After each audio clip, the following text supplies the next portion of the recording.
ایک شخص نے ہمارے علاقے میں بیوی کو 3 طلاقیں دے دی. انہوں نے اپنے سسرال سے سلو کر کے بیوی کو واپس لے آیا. مسلک حنفی میں 3 طلاقوں کے بعد اس پر بیوی ہمیشہ کے لیے حرام ہے. اور یہ صرف امام ابو حنیفہ کا مسلک نہیں بلکہ چاروں امام اس پہ متفق ہیں کہ اگر 3 طلاقیں ہوں تو 3 ہوتی ہیں، ایک ہوتی ہے، 2 ہوتی ہیں.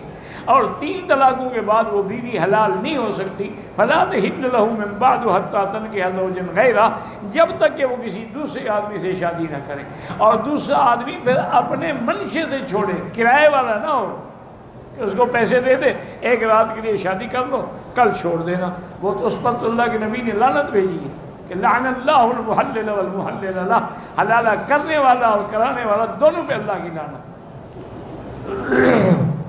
ایک دفعہ پرانی بات ہے، حج کے دنوں میں ہمارے آپ کے پاکستان کے ایک بہت بڑے سینئر جج تھے جو کبھی چیف جسٹس بھی رہے اور بڑا لائق قابل آدمی، اس میں کوئی شک نہیں. اور اس کو دینی کتابوں سے اور مذہبی کتابوں سے بھی ماشاءاللہ کافی مطالعہ تھا. اور کبھی کبھی عمرے پہ آتے تھے تو فقیر کو بھی ملتے تھے. تو ایک دفعہ جب عمرے پہ تشریف لے آئے، میرے ہی ایک دوست نے دعوت کی تو اس میں میں بھی تھا اور وہ بھی تھے. مجھے کہنے لگے مکی صاحب ہم ایک مشکل میں پڑے ہوئے ہیں. ہم جب جاتے ہیں نا یورپ میں، امریکہ میں، غیر ملکوں میں، بڑی بڑی لا کانفرنسز ہوتی ہیں قانون دانوں کی، وہاں ہمارے لیے یہ بڑا مشکل سوال آ جاتا ہے جس کا ہم جواب دیتے ہوئے آنکھیں نیچی کر لیتے ہیں. میں نے کہا جی وہ کیا؟ انہوں نے کہا جی وہ کہتے ہیں یہ اسلام کا اچھا حکم ہے. طلاق تو دی، شوہر نے 3 طلاقیں دی، یعنی گولیاں تو 3 اس نے ماری ہیں. عورت کا کیا گناہ ہے کہ پہلے وہ دوسرے سے شادی کرے؟ سزا تو شوہر کو ملنی چاہیے تھی اور اسلام سزا عورت کو دے رہا ہے. اس نے تو کوئی جرم نہیں کیا، وہ تو مظلوم ہے، وہ تو پہلے 3 طلاقیں بیچاری جھیٹ کے گھر میں بیٹھی ہوئی ہے.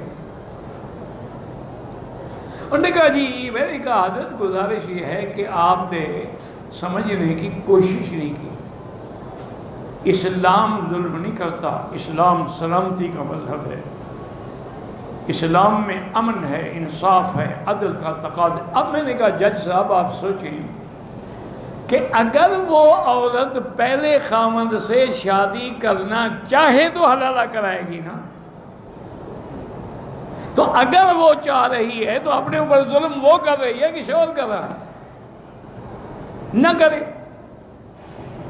اسلام یہ چاہتا ہے کہ جس ظالم نے تمہیں 3 طلاقیں دی ہیں اس کے گھر میں کبھی نہ جاؤ، کسی دوسرے سے شادی کر.